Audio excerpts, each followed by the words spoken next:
కేవలం ప్రశ్నించే గొంతులను నొక్కాలనేటువంటి ఒక ఆలోచన ద్వారా ఈ యొక్క అరెస్ట్ చేయడం జరిగింది. కౌశిక్ రెడ్డి గారు ఒక ఎమ్మెల్యే, ఒక ప్రజాప్రతినిధి.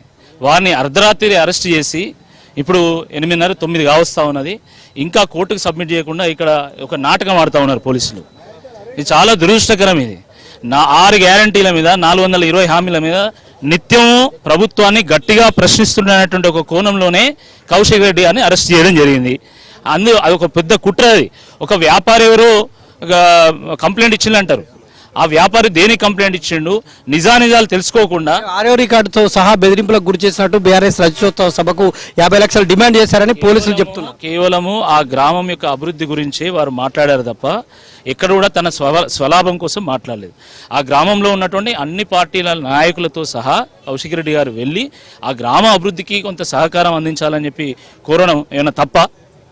అది అందులో ఏమైనా తప్పు ఉందా? కానీ ఒక కుట్రపూరితంగా వారి మీద ఒక కేసు పెట్టి అర్ధరాత్రి తీసుకొచ్చి అరెస్ట్ చేసి కనీసం నాయకులను కూడా వారిని కల్పించకుండా, లాయర్లను కూడా చక్కగా కల్పించకుండా అడ్డుకోవడం ఏదైతుందో ఇది చాలా దురదృష్టకరం. ఇది ప్రజాస్వామ్య స్ఫూర్తికి విరుద్ధం అని చెప్పి ఈ సందర్భంగా గుర్తు చేస్తున్నా. మీరు చూస్తున్నారు ఈ రాష్ట్రంలో కేసీఆర్ గారిని, కేటీఆర్ గారిని, హరీష్ రావు గారిని విచారణల పేరు మీద ఏ రకంగా వారిని మొత్తము కమిషన్ల చుట్టూ తిప్పుతున్నారో అందరూ కూడా చూస్తున్నారు.